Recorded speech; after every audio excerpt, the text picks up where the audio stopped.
The soft hum of the refrigerator was the only sound cutting through the oppressive silence of the kitchen. Marella Donovan stood at the granite counter, her trembling fingers gripping the edge so tightly her knuckles had gone white. The afternoon light filtered through expensive sheer curtains, casting pale shadows across the pristine floors she'd mopped that morning, while her children napped. Everything in this house gleamed with the kind of perfection that money could buy, but couldn't maintain on its own. That fell to her. Always to her. She pressed one hand against her chest, feeling her heart hammering irregularly beneath her palm. The panic attack had started small, just a flutter of anxiety while she was folding the endless mountain of laundry, but it had grown into something that felt like drowning on dry land. Her lungs wouldn't fill properly. Her vision swam at the edges. The walls seemed to be closing in, despite the generous dimensions of this kitchen that could have housed her entire childhood apartment. Upstairs, she could hear the faint sound of Sophia's baby monitor, the soft breathing of her 2-year-old daughter still deep in her afternoon nap. Marco, 4 years old and usually a bundle of restless energy, was also sleeping soundly in his room. They had no idea their mother was falling apart one floor below them, her carefully constructed facade of stability crumbling like sand between desperate fingers. Marella reached for her phone with shaking hands. The screen lit up, showing the wallpaper photo, a picture from 2 years ago when Lorenzo had actually been present for Marco's birthday party. They looked like a perfect family in that frozen moment. His arm around her waist, her genuine smile, the children laughing between them. She barely recognized that version of herself anymore. That woman had still believed her husband's absences were temporary. That woman had still held on to hope. She opened their message thread, her thumb hovering over the keyboard. The last message from him was from 3 days ago. "We'll be late. Don't wait up." Before that, "Meeting ran long." And before that, "Business dinner, back tomorrow." A pattern so consistent it could have been scheduled. She'd stopped asking questions months ago. The answers, when she got them, were always variations of the same dismissive reassurances. The Vescari Empire required constant attention. His responsibilities couldn't be shirked. She needed to understand the sacrifices required of his position. But understanding didn't make it easier to breathe right now. Understanding didn't stop her hands from shaking. Understanding didn't fill the crushing void of being utterly alone in a marriage that was supposed to be a partnership. Marella typed 3 letters. SOS. She stared at the message for a long moment before hitting send. It felt simultaneously dramatic and completely inadequate. What else could she say? "I'm having a panic attack and there's no one here to help me, and I'm terrified I'm going to pass out while our children are sleeping upstairs." Would that make a difference? Would Lorenzo's reaction change if she spelled out her desperation more clearly? The message showed as delivered, then read. She waited, watching the screen with desperate intensity. Surely he would respond immediately. Surely those 3 letters, universally understood as an emergency signal, would cut through whatever business meeting or family obligation currently occupied his attention. Surely the man she'd married, the man who'd once promised to always protect her, would see that message and call. 1 minute passed, then 2. The typing indicator never appeared. Marella felt something crack inside her chest, something that had been developing hairline fractures for months finally splitting clean through. She set the phone face down on the counter and focused on trying to breathe steadily. In through her nose, counting to 4. Hold for 4. Out through her mouth for 4. The breathing exercise her therapist had taught her, back when she'd briefly had time to attend therapy appointments before Lorenzo had questioned whether they were really necessary. "You have everything you need," he'd said, his tone reasonable, but firm. "A beautiful home, financial security, healthy children. Many women would be grateful for what you have, Kara. These expensive therapy sessions seem indulgent." She hadn't argued. She'd learned not to argue about things that mattered, because losing those arguments hurt worse than simply accepting defeat from the start. So she'd stopped going to therapy, stopped mentioning her loneliness, stopped expressing needs that were apparently too demanding for a man building an empire. 20 minutes later, with her breathing finally steadying through sheer force of will, Morella picked up her phone again. No new messages. No missed calls. She checked to make sure her service was working, that somehow the response hadn't failed to come through. Everything was functioning perfectly. Lorenzo simply hadn't responded. She opened her contacts and scrolled past his name to her sisters. Julia would come if she called. Would drop everything and drive across town to sit with her until the panic passed. But Julia had her own children, her own responsibilities. And explaining why she was falling apart would require admitting truths Morella had been carefully avoiding for months. Admitting that her marriage was dying by inches. Admitting that she was drowning in isolation. Admitting that Lorenzo's increasingly frequent absences weren't just about business. Because Morella wasn't naive. She'd seen the receipts from restaurants she'd never visited, hotels she'd never stayed in. She'd smelled unfamiliar perfume on his jackets. She'd noticed how his phone never left his possession anymore. How he'd changed his password from their wedding anniversary to something she didn't know. She'd watched him become a stranger who occasionally returned to the house they shared. A house that had become more mausoleum than home. She didn't call Julia. Instead, she went to the sink and splashed cold water on her face, staring at her reflection in the window above. At 32, she still looked young, still pretty according to the rare compliments she received. But her eyes held a weariness that no amount of expensive skincare could address. The kind of tired that came from loving someone who'd stopped loving you back, if he ever truly had.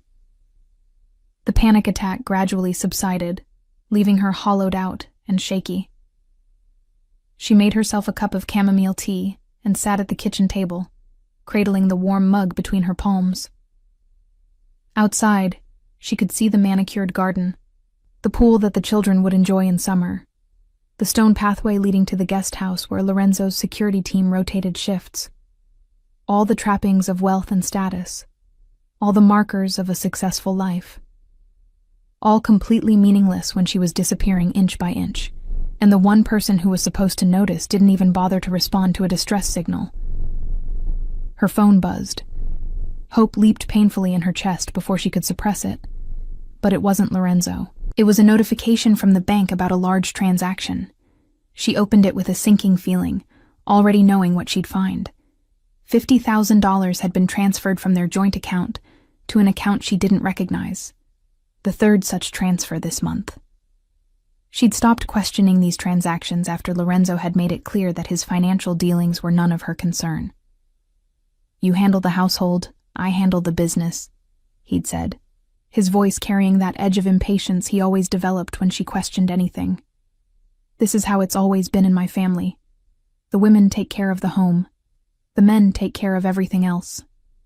As if raising 2 small children while maintaining a house this size was somehow less important than whatever he did during his endless hours away. As if her contribution didn't matter, didn't count, didn't deserve the basic respect of financial transparency. Morella deleted the notification and set her phone aside. Sophia would wake up soon, full of toddler energy and demands for snacks and attention. Marco would follow shortly after, wanting to play and explore and be read to. They needed her present and functional, not curled up in despair over a husband who'd made it abundantly clear where his priorities lay. She could do this. She'd been doing it for months now, essentially single parenting while maintaining the fiction of an intact marriage. What was one more day of carrying the weight alone? What was one more ignored cry for help in a marriage full of them? But as she climbed the stairs to check on her sleeping children, Morella felt something shift inside her. Something beyond the panic attack's residual trembling. A small, hard kernel of clarity that had been forming for weeks finally crystallized into certainty. This couldn't continue. She couldn't continue like this. Something had to change, even if that change terrified her. Especially because it terrified her. Her phone remained silent in her pocket. Lorenzo's non-response speaking more clearly than any words could. And for the first time in their 5 years of marriage, Morella allowed herself to truly consider what her life might look like without him in it. Not the dramatic explosion of divorce and custody battles and public scandal, but something quieter, something that looked like peace. The thought should have frightened her more than it did. Instead, as she watched Sophia sleep with one small hand curled near her cherubic face, Morella felt something she hadn't experienced in months. A tiny, fragile seed of hope that maybe, just maybe, there was a way forward that didn't involve slowly disappearing into the shadow of a man who'd stopped seeing her years ago. Lorenzo Viscari stood at the floor-to-ceiling windows of the penthouse suite, the city spread out beneath him like a glittering kingdom. The amber liquid in his crystal tumbler caught the light from the chandelier behind him, refracting into 1,000 tiny prisms. He'd always appreciated beautiful things, the way they reflected his status, his power, his position at the top of a world that demanded strength and commanded respect. This suite cost more per night than most people earned in a month. But money had never been an object for him. Money was simply a tool, and he had mastered its use long ago. Behind him, Serena Hale emerged from the bathroom wrapped in a silk robe that barely reached mid-thigh, her dark hair still damp from the shower they'd shared. She moved with the kind of calculated grace that had first caught his attention 6 months ago at a charity gala. Everything about her was deliberate, from the way she laughed at his jokes to the exact angle she tilted her head when she looked at him. He wasn't naive enough to believe it was genuine, but that didn't matter. Authenticity was overrated. What mattered was that she made him feel powerful, desired, important in ways his wife had stopped making him feel years ago. "You're thinking too much," Serena said, sliding her arms around his waist from behind, pressing herself against his back. "I can always tell when you're somewhere else." Lorenzo took another sip of his whiskey, not bothering to deny it. "Just business concerns. Nothing that can't wait until morning." That was mostly true. There were always business concerns, always deals being negotiated, territories being managed, problems being solved. The Viscari Empire demanded constant attention, constant vigilance.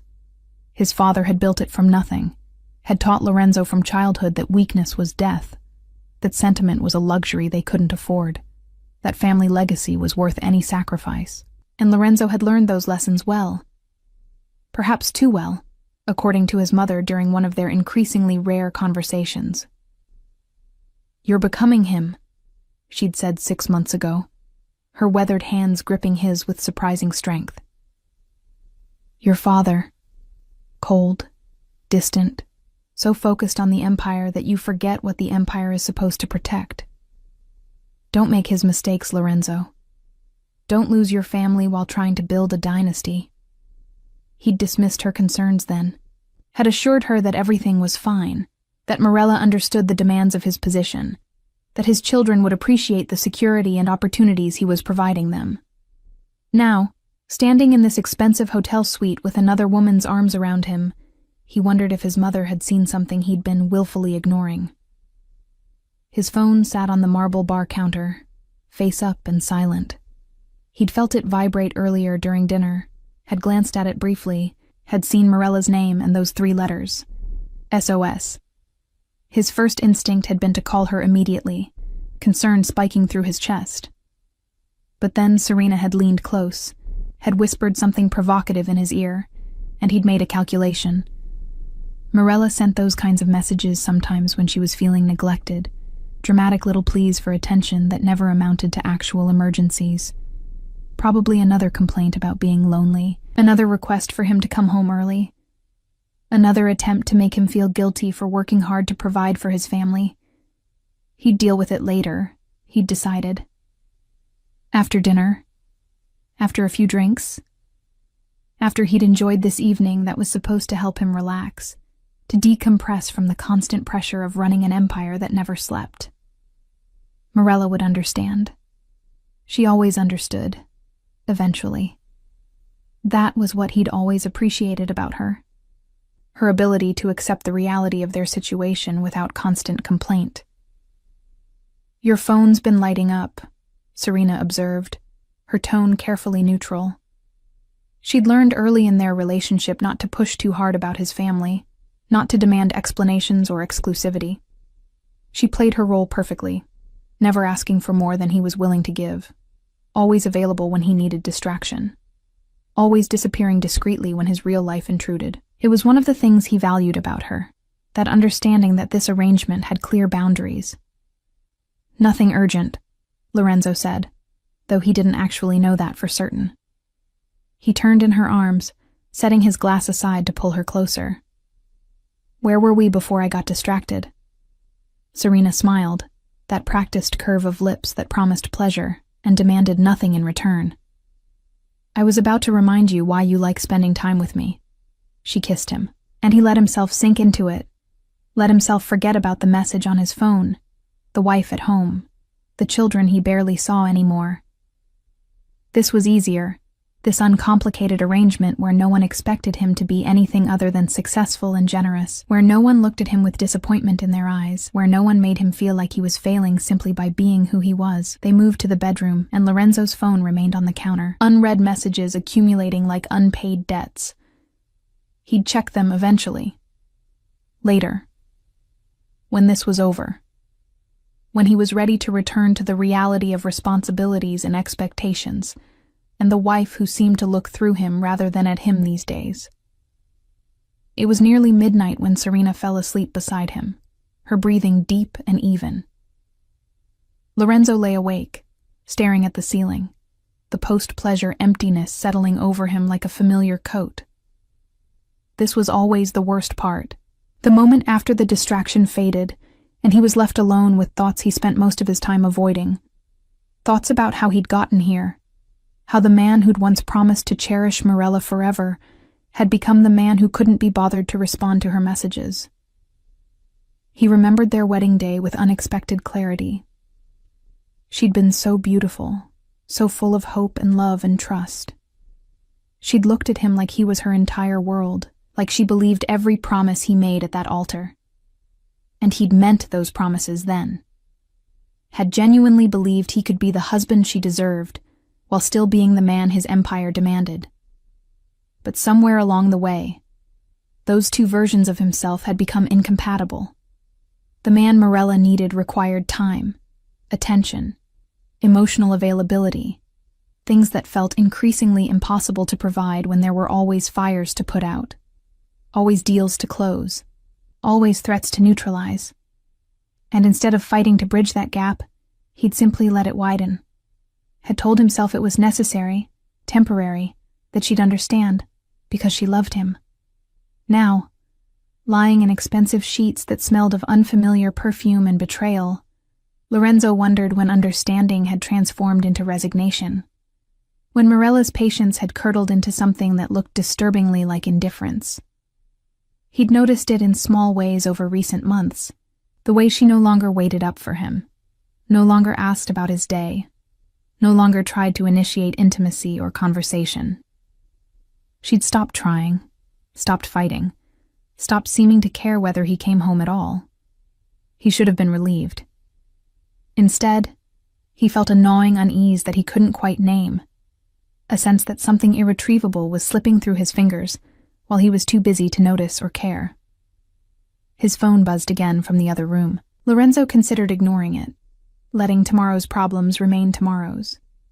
But that unease pushed him out of bed, had him padding naked across the plush carpet to retrieve the device from the bar counter. The screen showed multiple notifications, missed calls from his mother, a text from his attorney about contracts that needed reviewing. And at the bottom, hours old now, Mirella's simple SOS followed by nothing else. Lorenzo opened their message thread, scrolling through the history. When had they stopped having real conversations? Every exchange was logistical now. Reminders about the children's schedules, questions about household matters, brief acknowledgments of his irregular hours. Nothing personal, nothing intimate, nothing that suggested they were anything more than business partners managing the shared enterprise of their family. He should call her, Even now, hours later, he should call to make sure everything was okay, but it was past midnight, and she was probably asleep.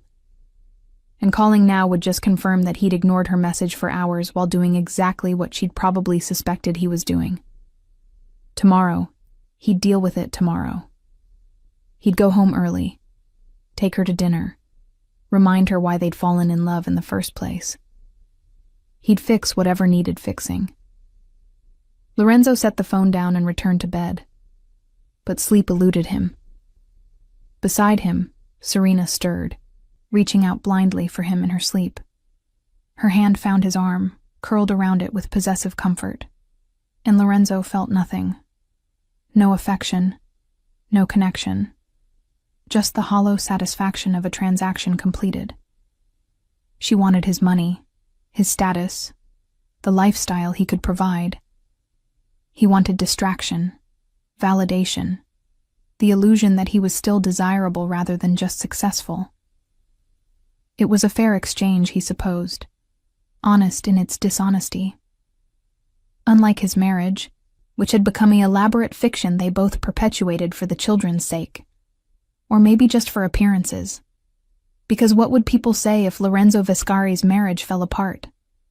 What would it mean for his reputation, his image, his carefully constructed position of power? The questions circled in his mind until dawn began to creep through the curtains. Serena woke slowly, stretching like a cat, already reaching for him with practiced seduction. And Lorenzo let himself be distracted one more time from the growing certainty that he was making mistakes he wouldn't be able to undo.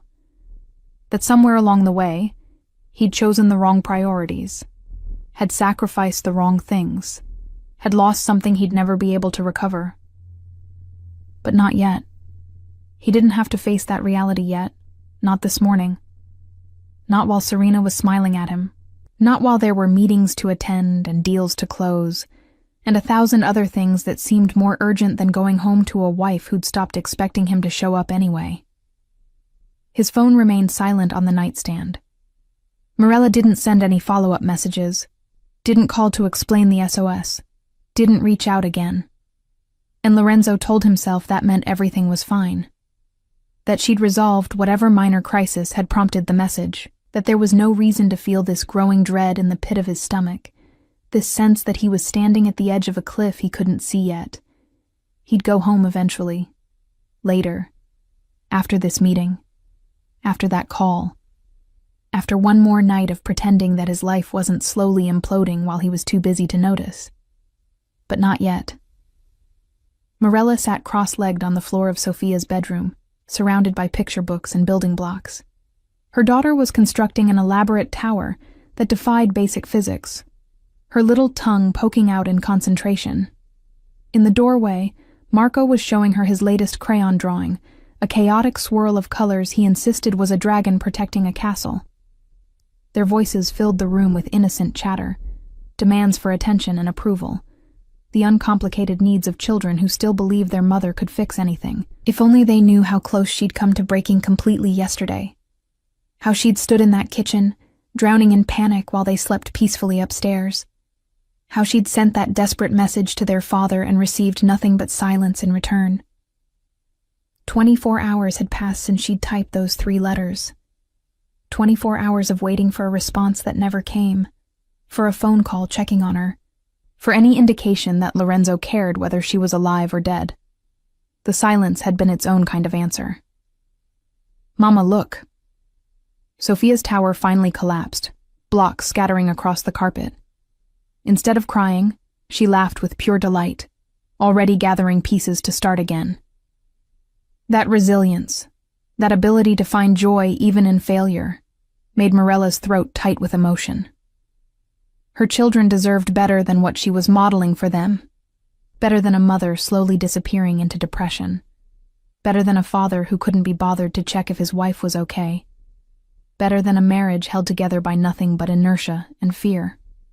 Morella's phone sat beside her, face down on the carpet. She'd checked it compulsively throughout the morning, each time hoping and dreading in equal measure. Nothing from Lorenzo. A few texts from Julia about weekend plans. a reminder about Marco's upcoming dentist appointment, the mundane minutiae of life continuing despite her internal crisis. She thought about calling him, demanding to know why he'd ignored her SOS. But what would that accomplish?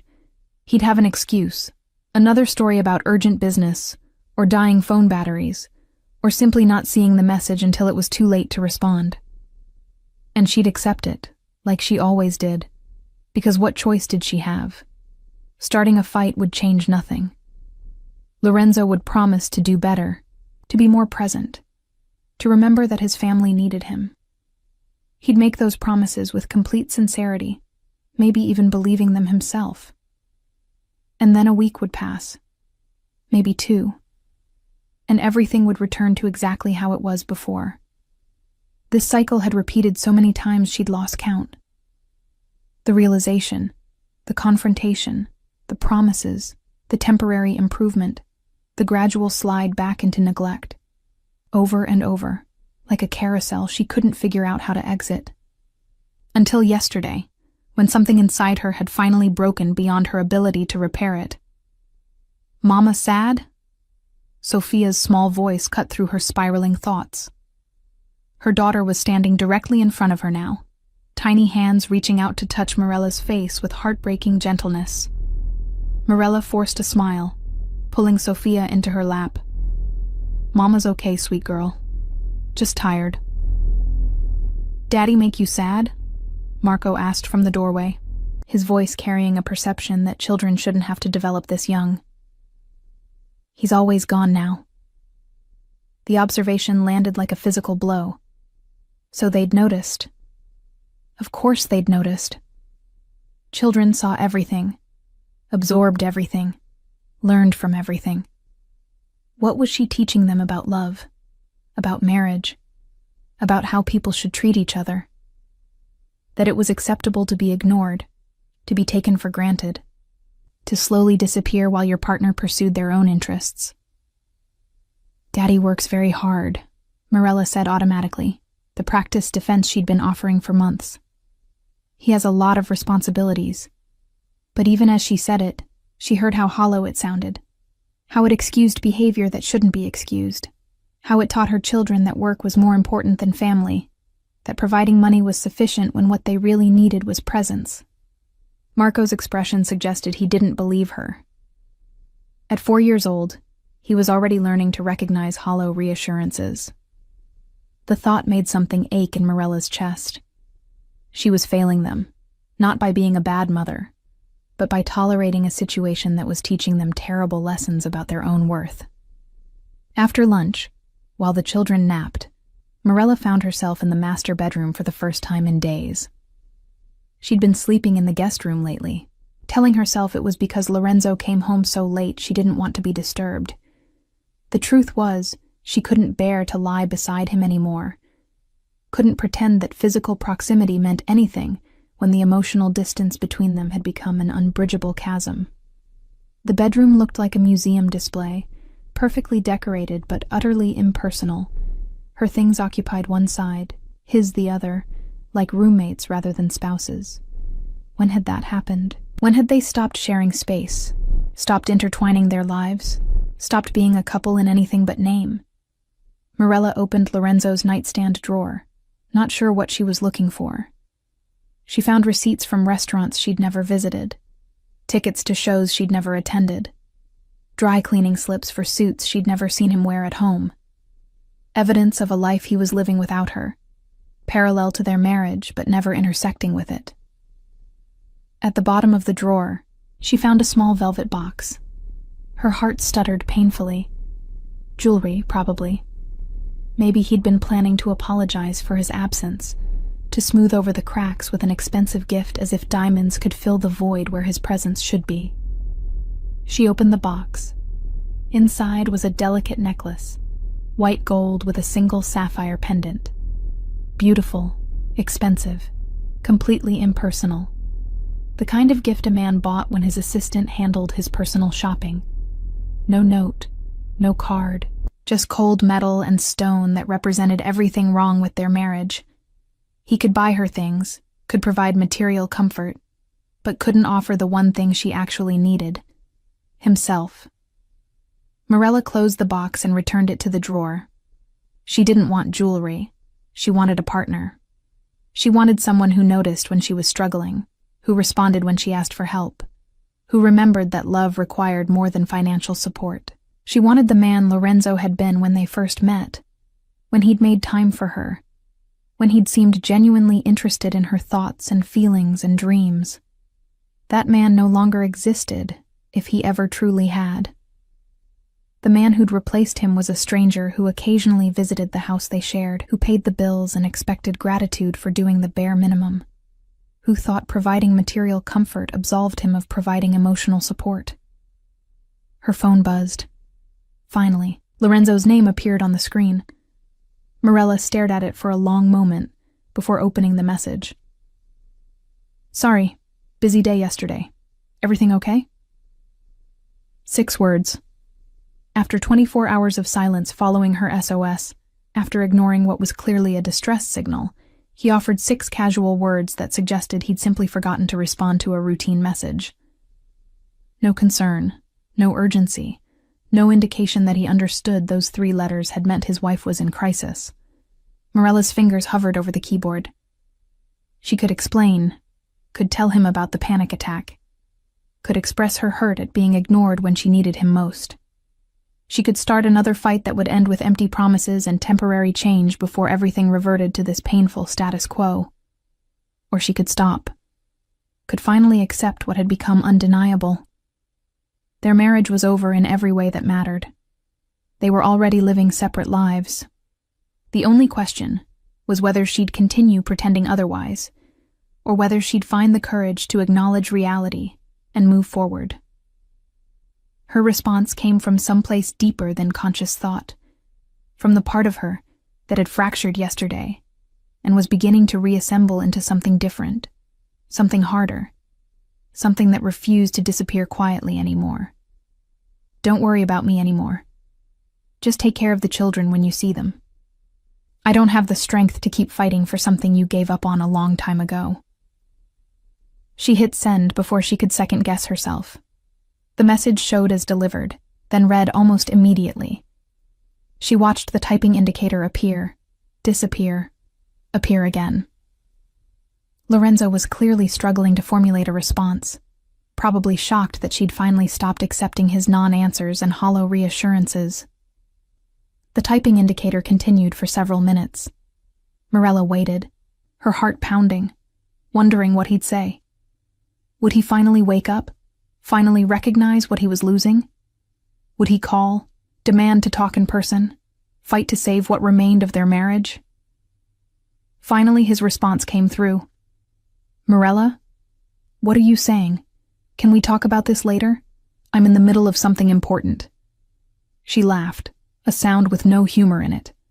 Even now, faced with his wife essentially ending their marriage, he couldn't prioritize her. Still had something more important demanding his attention. Still believed she'd wait indefinitely for scraps of his time and consideration. "No," she typed back. "We can't talk later. We should have talked months ago. Years ago, maybe. But it's too late now. I'm done, Lorenzo. I'm done waiting for you to remember you have a family. I'm done being invisible in my own marriage. I'm done teaching our children that this is what love looks like." This time she didn't wait for his response. She turned off her phone, silencing whatever excuses or protestations he might offer. They'd all be variations of the same themes anyway. He'd been busy, under pressure, dealing with important matters. He'd promised to change, to do better, to make her a priority. He might even believe it himself for a moment. But nothing would actually change, because the problem wasn't that Lorenzo didn't know what she needed. The problem was that meeting those needs required sacrifices he wasn't willing to make. The clarity that washed over her felt like emerging from underwater after nearly drowning.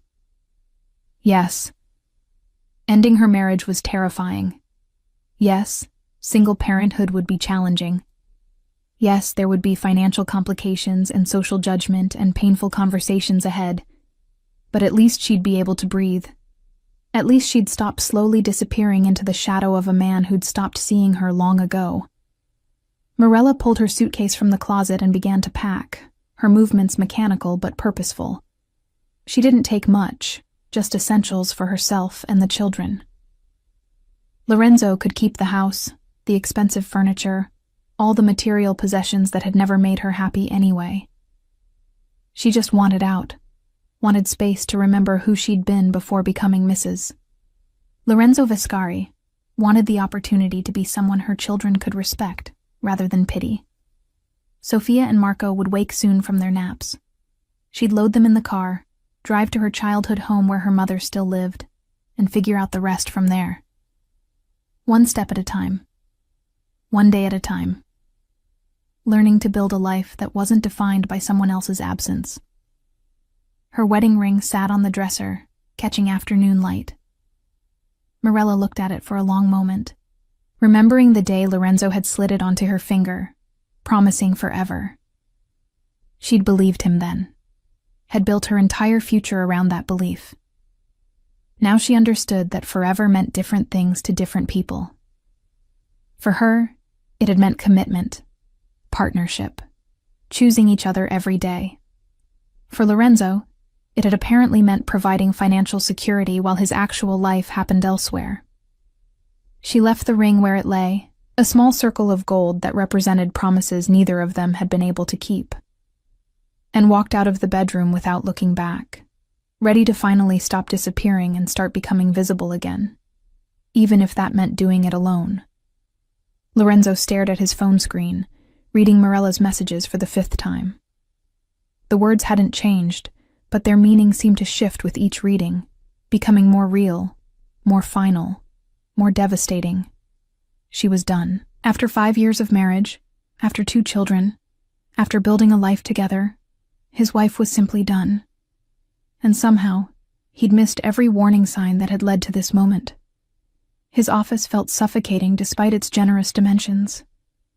The mahogany desk his father had imported from Italy, the leather chairs that cost more than most people's monthly rent, the floor-to-ceiling windows overlooking his empire, none of it provided comfort now. Everything that had once represented success now felt hollow, meaningless in the face of what he'd apparently lost while he wasn't paying attention. "Mr. Viscari?" His assistant's voice came through the intercom. "Your 2 o'clock is here. Should I send them in?" Lorenzo looked at his calendar, seeing meetings stacked back to back until well past dinner time. Important meetings, he'd thought when he scheduled them. Critical for business, essential for maintaining his position, impossible to reschedule without consequences. But now, looking at Morella's final message still glowing on his screen, he wondered what he'd actually been prioritizing all this time. "Cancel it," he said. "Cancel everything today. I need to go home." A pause, loaded with surprise.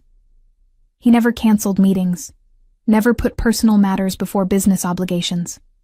His reputation for ruthless reliability was part of what made him formidable in negotiations. "Are you certain? The Castellano deal." "I said cancel it."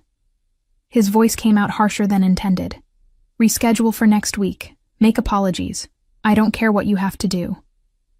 He grabbed his jacket and headed for the elevator before his assistant could respond, before he could second-guess this decision, before the habits of years could override this unfamiliar impulse to prioritize his family. The drive home felt endless despite the lack of traffic. Every red light a torture, every slow driver an obstacle between him and whatever disaster he'd finally managed to create through years of accumulated neglect. The house looked the same as always when he pulled into the circular driveway. Immaculate, expensive, impressive from every angle. He'd been so proud when he first brought Morella here, had loved seeing her face light up at the space, the luxury, the security it represented. When had that initial joy curdled into something else? When had this house transformed from a home into an elegant cage? Lorenzo let himself in quietly, listening for sounds of his family. The silence that greeted him was absolute and wrong. Usually by this hour, he could hear Marco's endless questions, Sofia's delighted squeals, Morella's patient responses. Now, nothing. Just the oppressive quiet of an empty house. "Morella?" he called out, climbing the stairs 2 at a time. "Kids?" No answer.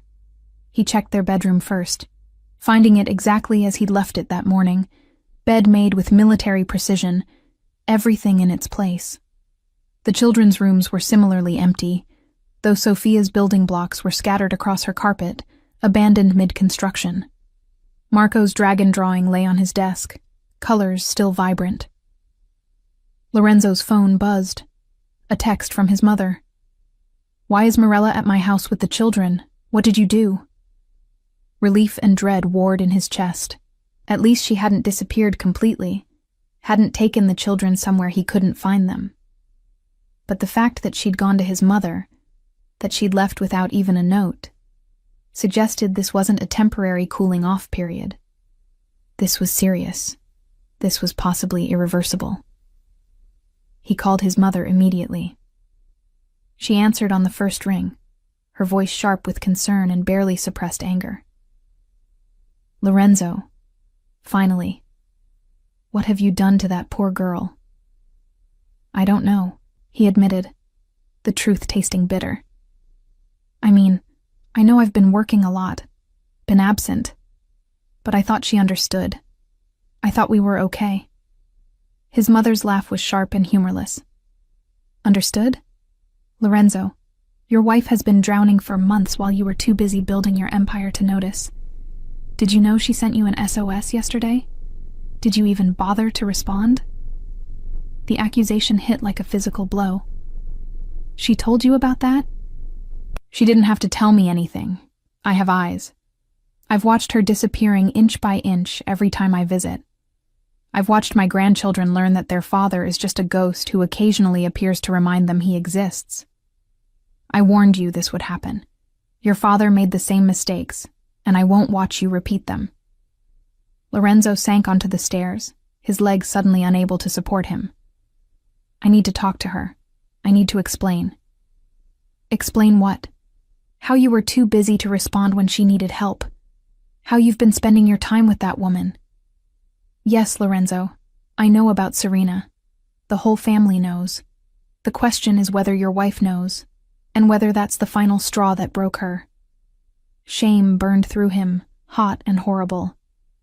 "How long have you known?" "Does it matter? What matters is that you've been throwing away your family for what?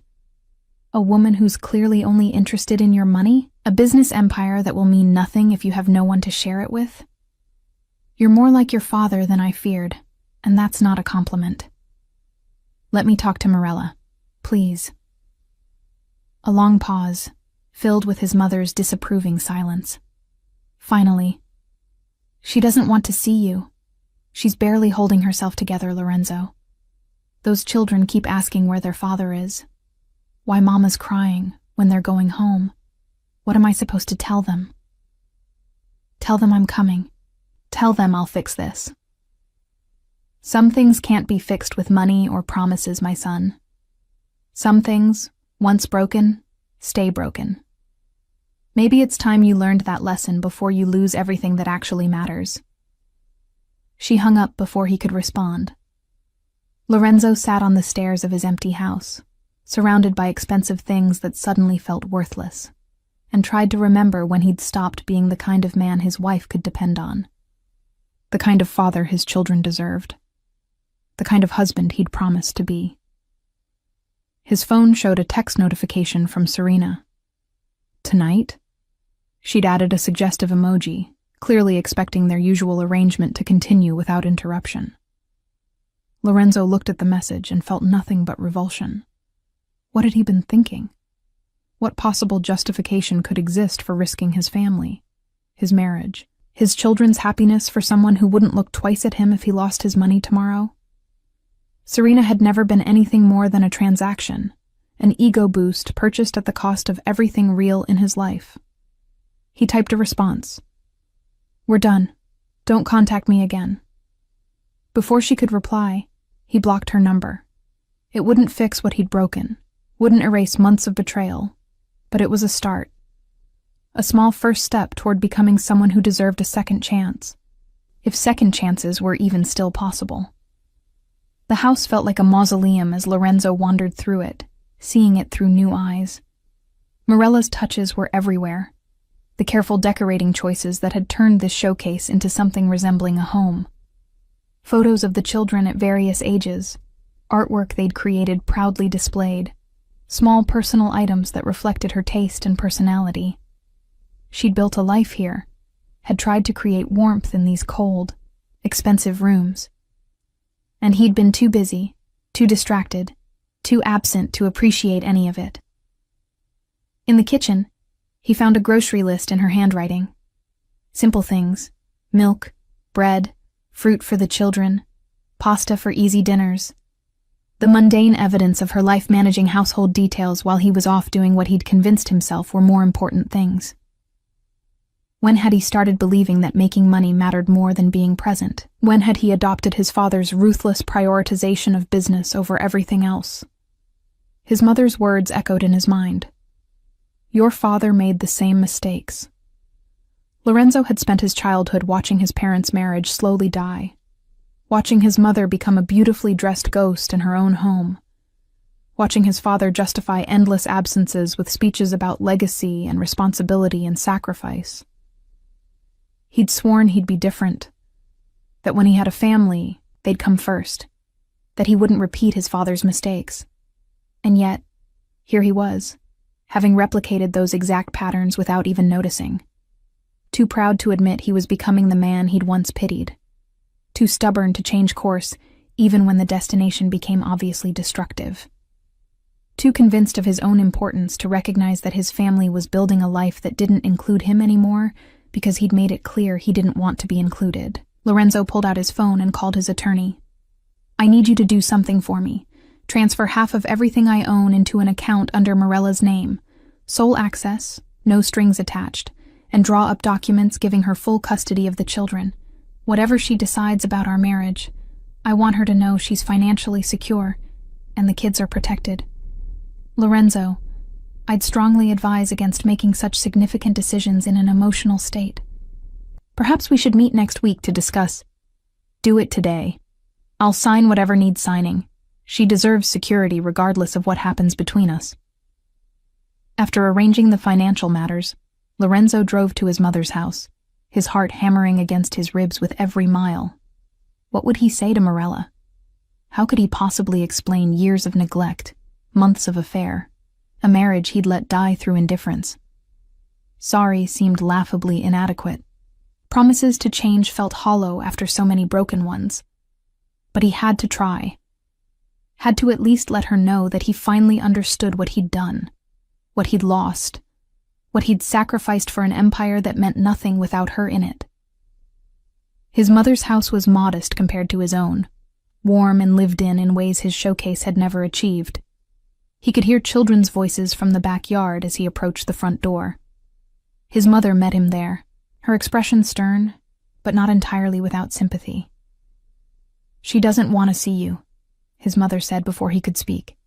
She made that very clear. I know, but I need to talk to her anyway. Please, Mama. I need to at least try. His mother studied him for a long moment, seeing something in his face that made her expression soften slightly. 5 minutes. If she asks you to leave, you leave immediately. Understood? He nodded, following her into the house. Morella sat at the kitchen table, a cup of untouched tea growing cold before her. She looked up as he entered, and the emptiness in her eyes struck him harder than anger would have. She wasn't furious or betrayed or hurt. She was simply done, the light that used to brighten when she saw him completely extinguished. Morella, please, let me explain. Explain what, Lorenzo? Her voice was quiet, eerily calm. How you were too busy to respond when I needed help. How you've been spending your time with another woman. How you've spent years building a life that doesn't include me except as a convenient caretaker for your children. The clinical accuracy of her words, the complete absence of emotion in her delivery, was more devastating than any accusation could have been. She'd moved past anger into acceptance, past hurt into resignation. She'd already grieved their marriage and moved on, all while he'd been too occupied to notice she was mourning. I want to fix this. I know I've made terrible mistakes, but I can change. I will change. Just tell me what you need. Morella finally looked directly at him, and the compassion in her eyes made him realize how completely he'd lost her. That's the problem, Lorenzo. You think there's something I can tell you, some list of requirements you can fulfill to solve this. But I've been telling you what I need for months. For years, actually. I've needed a partner, a presence, someone who remembers he has a family. And you've had 1,000 chances to hear me, to change, to choose us. You didn't. Not until I finally stopped waiting. I'm choosing you now. I'm here now. Yes, now that I've left, now that there are consequences, suddenly you have time. But what about next week? Next month? When the urgent business returns, when the meetings stack up, when being here becomes inconvenient again. We'll be right back where we were, except now I'll have even less self-respect for taking you back. Lorenzo had never felt more helpless in his life. Every argument she made was irrefutable. Every point she raised was completely valid. He had no defense, no counter-argument, nothing but the hollow recognition that she was right about everything. What about the children? He asked finally, grasping at the only thing that might matter to her more than her own pain. What about them? Morella's voice remained level, but he saw emotion flicker across her face for the first time. You think I'd keep them from their father? You think I'm doing this to punish you? I'm doing this because staying was teaching them terrible lessons about love, about relationships, about their own worth.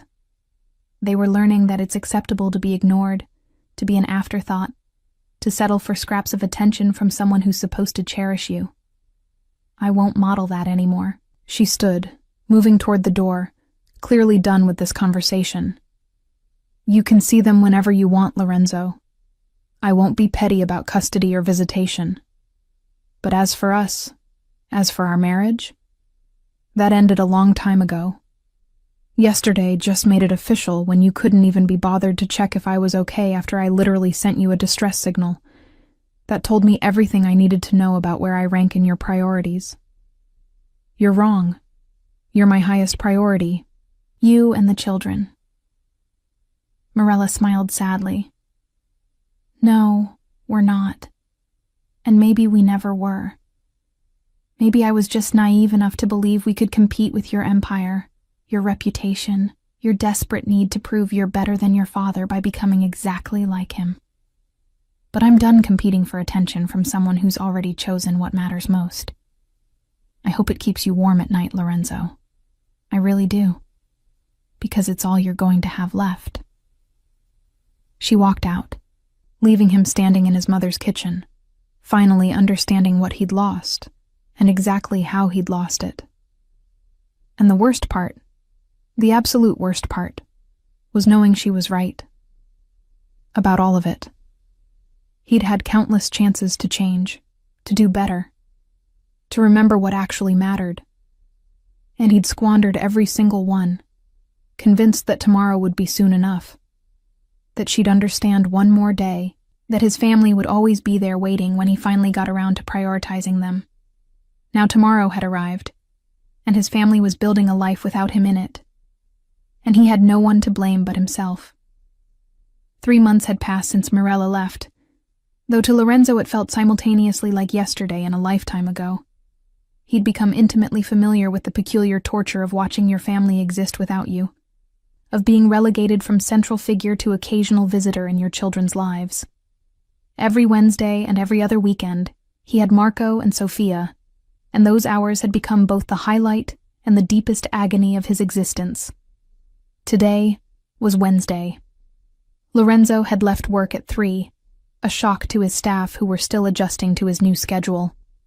The empire hadn't collapsed from his reduced hours, another uncomfortable truth he'd been forced to confront.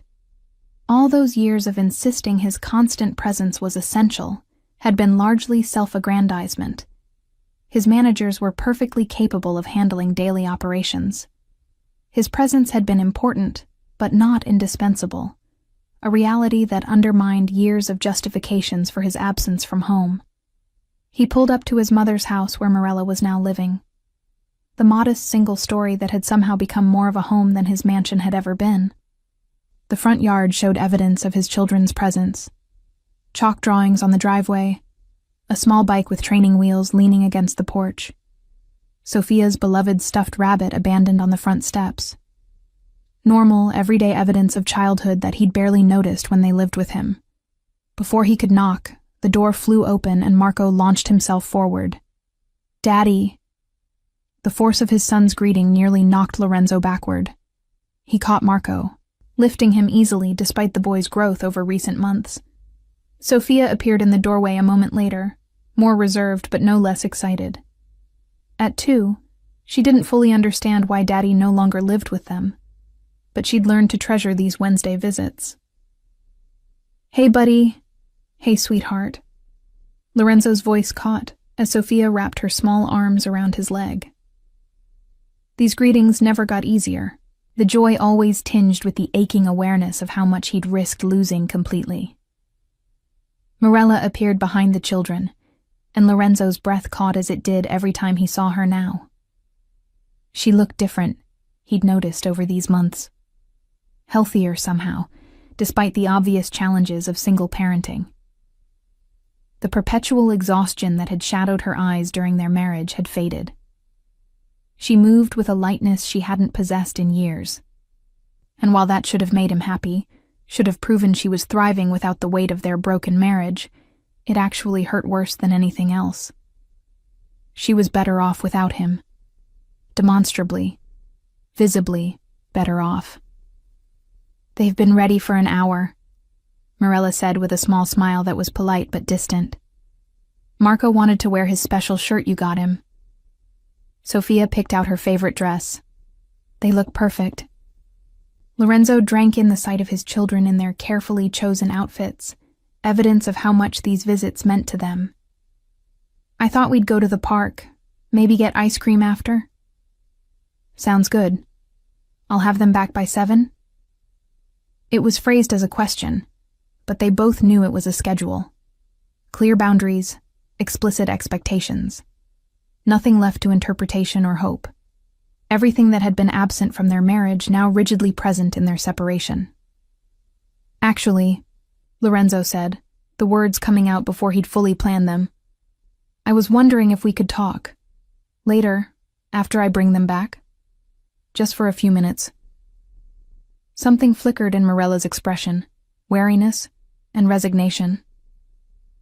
"Lorenzo, we've talked. Multiple times. Nothing's changed. I know. I need you to hear something. Please." She studied him for a long moment before nodding once.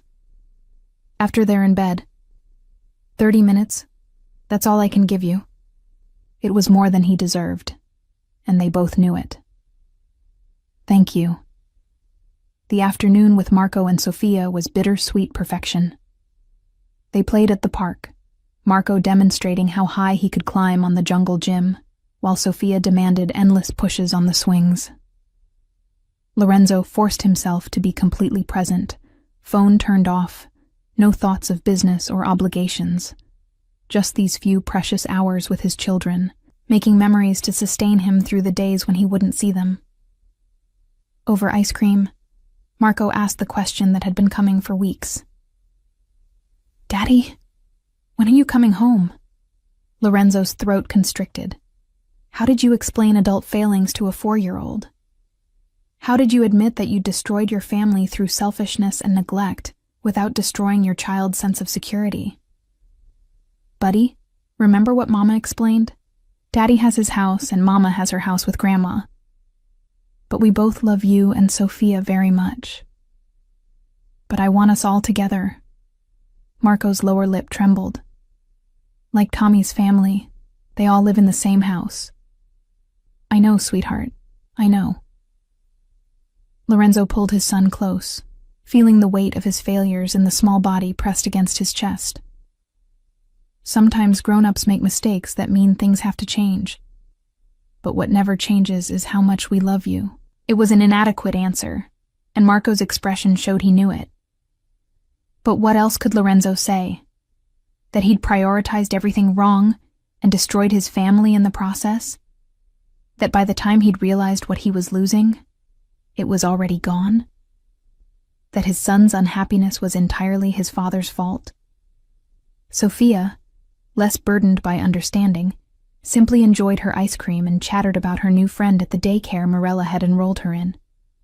But even in her innocent commentary, Lorenzo heard evidence of the new life his family was building without him. New routines, new friends, new experiences he wasn't part of anymore. 7 o'clock arrived too quickly. Lorenzo drove them back, both children dozing in their car seats, exhausted from the afternoon's activities. Morella met them at the door, helping carry his sleeping daughter inside, while Lorenzo managed Marco. They moved through the bedtime routine with practiced efficiency, years of co-parenting compressed into these brief handoffs. After the children were settled, Morella led him to the small back patio where she'd set out 2 cups of coffee. The gesture reminded him painfully of their early relationship, when they'd spent hours talking over coffee, discovering each other's dreams and fears. How had they gotten from there to here? "So," Morella said, settling into one of the patio chairs with her cup.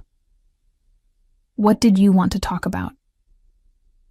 Lorenzo had rehearsed this conversation a dozen times, but now that the moment had arrived, his prepared words felt hollow. "I've been making changes. Real changes. I've restructured my work schedule, delegated more responsibilities, hired additional management. I'm home by 6 every night, even on days I don't have the kids." "That's good, Lorenzo. I'm glad you're finding better balance." Her tone was genuinely approving, but also completely neutral, as if discussing a colleague's life choices rather than her husband's attempts at redemption. "I ended things with Serena the day you left. Haven't spoken to her since. Actually blocked her number." "Okay." Still that same neutral tone, neither impressed nor dismissive, just acknowledging information. "I've been going to therapy, trying to understand how I became so much like my father, how I repeated his mistakes despite swearing I never would. It's been helpful, painful, but helpful." Morella nodded, sipping her coffee. "That's really good, Lorenzo. Genuinely. You deserve to be happy and healthy." But he could hear the unspoken qualifier in her voice. "But none of that changes what happened between us. None of that erases the years of neglect, the affair, the fact that you only started making these changes after I left. You're becoming a better person, and I'm genuinely glad about that. But you're not becoming my husband again. That part is over." The finality in her voice should have prepared him, but it still landed like a blow. "You can't mean that. We have children together, a history. We were happy once." "Yes, we were. Once. A long time ago, before you decided your empire was more important than your family. Before you started treating me like a convenient accessory rather than a partner. Before you stopped seeing me entirely." She set down her coffee cup, her expression sad, but resolved. "Lorenzo, I spent years disappearing, slowly becoming less of myself until I was just a ghost managing your household. I won't go back to that. I can't go back to that, even if I wanted to. I'm different now. You've learned not to take me for granted because I left. That's not the same as valuing me because you love me. That's fear of consequences, not actual change. And the minute you felt secure again, the minute you thought you'd done enough penance, you'd slide right back into those same patterns. Because that's who you are, Lorenzo. That's who your father taught you to be. That's not fair." But even as he said it, Lorenzo wondered if she was right. Would he maintain these changes indefinitely? Or would they gradually erode once the immediate crisis passed? He wanted to believe he was fundamentally different now, but wanting something didn't make it true. Maybe it's not fair, Morella acknowledged, but it's realistic. I know you, Lorenzo. I know how you operate.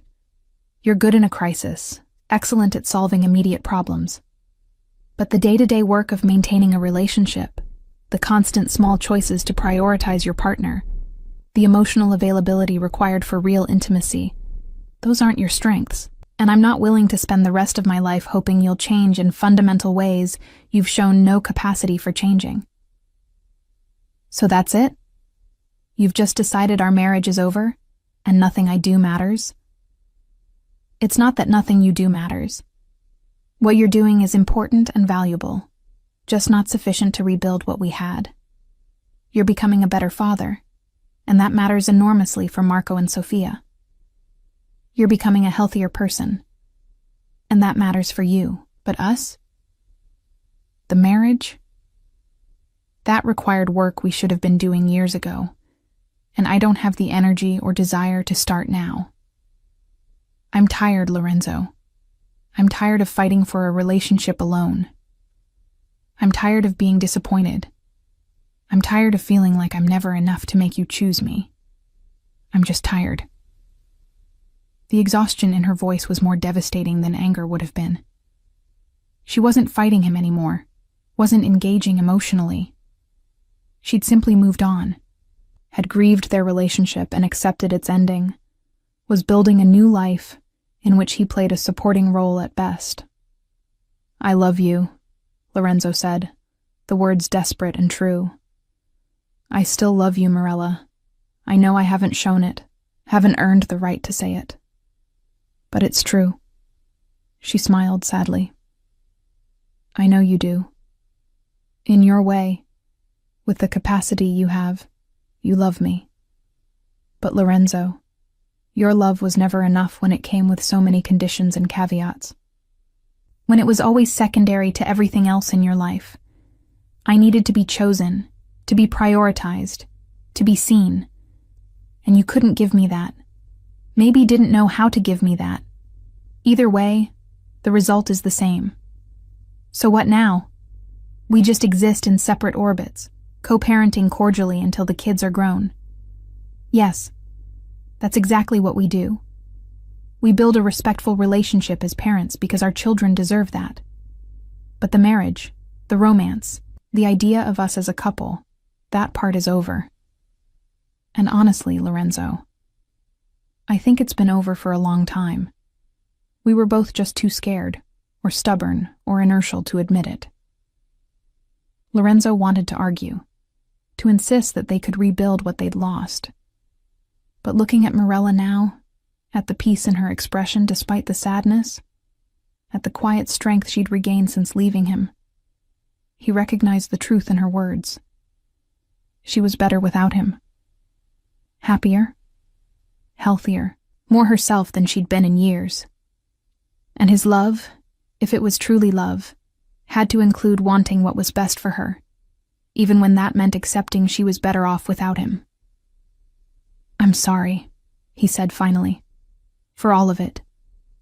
For being the husband you needed me to be, for waiting until it was too late to try changing, for making you feel invisible in your own marriage. You deserved so much better than what I gave you. Yes, I did. There was no cruelty in the agreement, just honesty. But you're giving our children something better now, and that's what matters going forward. They need a present father more than I need an apologetic husband. They sat in silence for a while, the evening air cooling around them. Lorenzo thought about all the conversations they'd never had, all the moments he'd missed, all the choices that had seemed so critical at the time, but had led him here, to this quiet ending of everything he'd once considered permanent. Can I ask one thing? Lorenzo said finally. Of course. Are you happy? I mean, really happy. Morella considered the question seriously. I'm getting there. Some days are hard, especially financially. Single parenting is exhausting. But yes, I'm happier than I was. I feel like myself again, like I'm not constantly shrinking to accommodate someone else's priorities. So yes, I'd say I'm moving toward happy. It was the answer he'd expected, but it still hurt. She was happy without him, was becoming happier every day as she built a life that didn't include him. And he had to accept that, had to support it, had to be grateful that at least his failures hadn't destroyed her completely. I should go, Lorenzo said, standing. Let you get some rest. Thank you for talking to me, for being honest. I know I don't deserve your kindness. We're both Marco and Sophia's parents, Lorenzo. We'll be in each other's lives forever because of them. We might as well make it as pleasant as possible. He nodded, understanding that this was the best he could hope for. Not reconciliation, not romance, not the restoration of what he'd destroyed, just cordial cooperation in raising the children they both loved. It was so much less than he'd once had, less than he'd taken for granted for years, but it was infinitely more than he deserved, and he was grateful for even this small grace. As he drove away, Lorenzo looked back at the modest house, seeing lights go on in the children's rooms where Morella was probably checking on them before bed. This had become their life now. Separate households, divided time, a family fractured by his choices. And while he couldn't undo the past, couldn't reclaim what he'd carelessly discarded, he could at least try to be the father his children deserved, even if he'd failed completely at being the husband Morella had needed. It wasn't enough, would never be enough. But it was all he had left to offer, and he'd spend the rest of his life trying to be worthy of even this diminished role in their lives. 6 months after Morella left, Lorenzo discovered what Serena Hale had truly been after all along. The revelation came through his attorney on an ordinary Tuesday afternoon, delivered with the clinical precision of someone reporting a terminal diagnosis. Mr. Vascari, we've discovered irregularities in several accounts. His attorney's voice carried carefully controlled alarm. Significant withdrawals and transfers dating back approximately 8 months, all authorized with signatures that appear to be yours, but which we now suspect are forgeries. Lorenzo felt ice crystallize in his veins. How much? Approximately 3 million, spread across various accounts and dummy corporations. The sophistication suggests professional assistance, someone with intimate knowledge of your financial structure. Someone like Serena, who'd had months of access to his computers, his phones, his private documents, who'd asked seemingly innocent questions about his business operations, questions he'd answered while basking in the glow of her attention, who'd played him perfectly while he was too arrogant and distracted to recognize the con. The investigation that followed revealed the full extent of his stupidity. Serena Hale wasn't even her real name. She was Sarah Mendez, a professional grifter, with a history of targeting wealthy men. The whole relationship had been calculated from their first meeting, every smile rehearsed, every touch transactional, every moment of apparent intimacy a performance designed to extract maximum value before disappearing. She'd vanished 2 weeks after Lorenzo had ended things, the same day the transferred funds had been moved through several international accounts and disappeared entirely. By the time he'd discovered the theft, she was gone, untraceable, probably already setting up her next mark in another city. Lorenzo should have been furious, should have been humiliated by how easily he'd been manipulated, how spectacularly he'd been played. Instead, he felt nothing but a weary recognition that he'd gotten exactly what he deserved. He'd betrayed his wife for a woman who was literally robbing him blind, had sacrificed his family for an illusion so transparent that his own blindness was the only thing that made it work. The irony was almost poetic. He'd thought money could buy him everything: status, power, the freedom to indulge any desire without consequence. And in the end, his money had simply made him a more attractive target, had facilitated his own destruction. The news eventually reached Morella, filtered through family gossip and knowing looks. She called him one evening after the children were asleep, her voice carrying neither sympathy nor satisfaction. I heard about Serena. I'm sorry, Lorenzo. I know that must be difficult. Don't. He couldn't bear her kindness now, Not after everything. Don't be sorry for me. I earned every bit of this. Maybe, but I still don't enjoy seeing you hurt. A pause, weighted with history. The kids have been asking why you seem sad during visits. I wanted to give you a heads up that Marco's old enough to sense something's wrong. Lorenzo closed his eyes against the burn of tears he hadn't allowed himself since childhood. Even now, even after everything, Morella was protecting him, helping him navigate fatherhood because she put their children's well-being above her own justified resentment. She was a better person than he'd ever been, and he'd lost her while chasing a shadow who'd never been real at all. Tell them I'm fine. That daddy's just dealing with work stress, which is true, in its way. Lorenzo, if you need to talk. I don't deserve your concern, Morella. I destroyed our marriage for a woman who was literally stealing from me the entire time we were together. I ignored your SOS while I was off being conned by a professional grifter.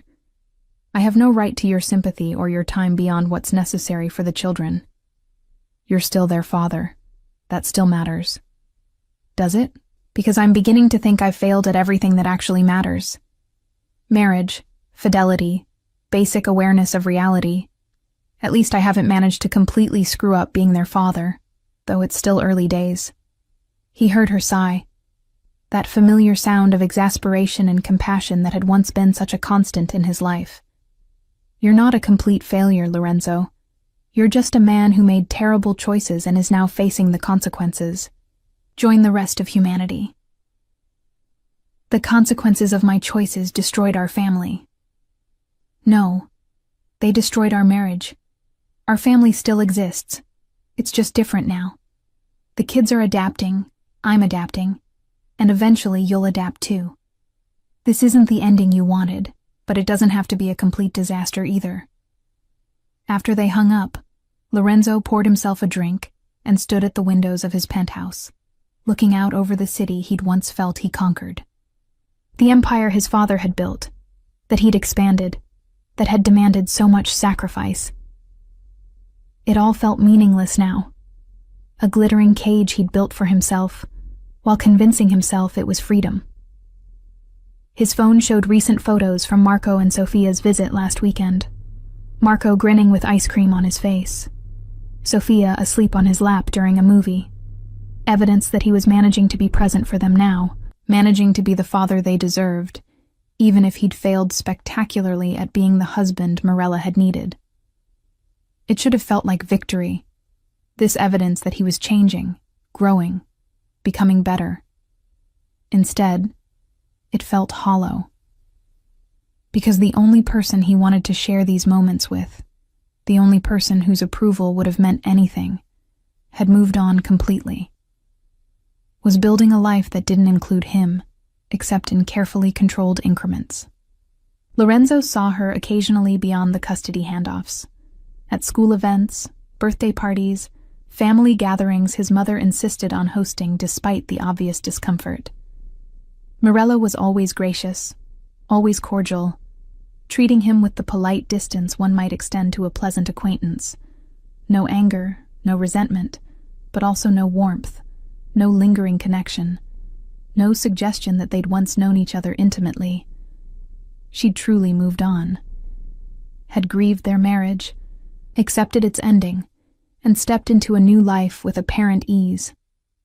Sometimes he caught her laughing with his sister, saw her relaxed in ways she'd never been during their marriage, and while he was genuinely glad she'd found peace, it hurt worse than any anger could have. Because she was better without him. Demonstrably, obviously better. Which meant their marriage hadn't just failed, it had been actively harmful to her. She'd been slowly disappearing under the weight of his neglect, and removing that weight had allowed her to return to herself. The woman he'd fallen in love with had been there all along, just buried under years of accumulated disappointment and resignation. A year passed, then 2. Lorenzo maintained his revised schedule, continued therapy, rebuilt some aspects of his life while accepting that others were irreparably broken. He saw his children regularly, built genuine relationships with them now that he was actually present. Marco started kindergarten. Sophia began preschool. They grew and changed, and he was there to witness it, participate in it, be part of it in ways he'd never managed during his marriage. But the loneliness was crushing. The penthouse felt emptier every night. The bed seemed vast and cold. The silence was oppressive in ways it had never been when he'd convinced himself solitude was freedom, rather than isolation. He'd traded his family for an empire that couldn't keep him warm, for success that tasted like ash, for power that meant nothing without someone to share it with. Sometimes he saw Morella smile at something one of the children said, saw the lightness in her expression, the ease in her posture, and he understood with painful clarity that he'd had something precious, something irreplaceable, and had discarded it for illusions and lies because he'd been too arrogant to recognize value when it lived beside him every day. The final realization came on a spring evening, 2 years after their separation. Lorenzo had picked up the children for his Wednesday visit, and Marco had immediately launched into excited chatter about Mama's new friend, a teacher at his school who'd apparently been coming around occasionally. "Mr. David is really nice. He helped Mama fix the fence and he brings us cookies, and he makes Mama laugh a lot." Lorenzo had frozen, the casual mention landing like a physical blow. Of course, Morella was moving on completely, meeting other people, building a new life that might eventually include someone else. She was still young, still beautiful, still the kind of person anyone would be lucky to have. Why shouldn't she find someone who would treat her the way she deserved, who would prioritize her the way Lorenzo never had?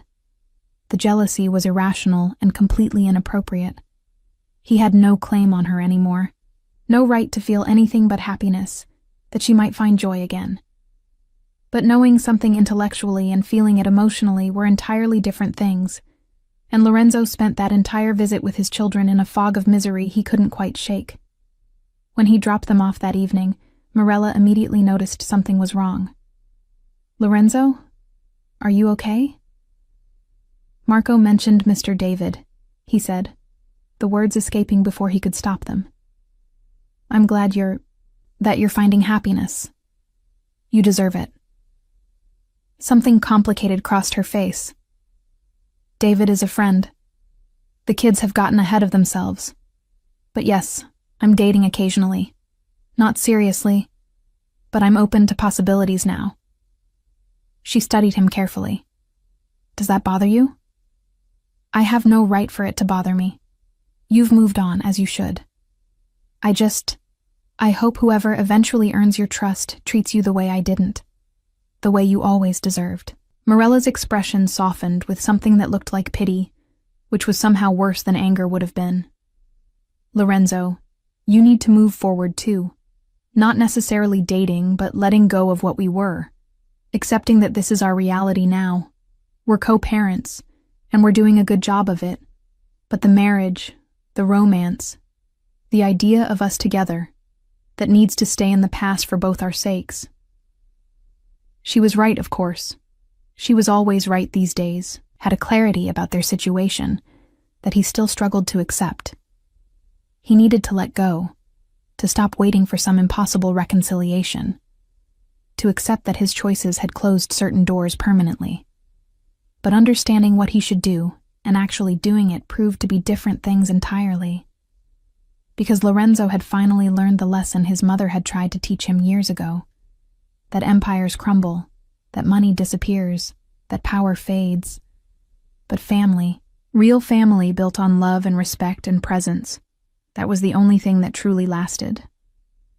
And he'd learned it too late, after he'd already lost what mattered most, after he'd already proven himself incapable of cherishing what he'd been given. The final irony was that he'd become, in many ways, the man Morella had needed him to be. Present, attentive, emotionally available, prioritizing family over business.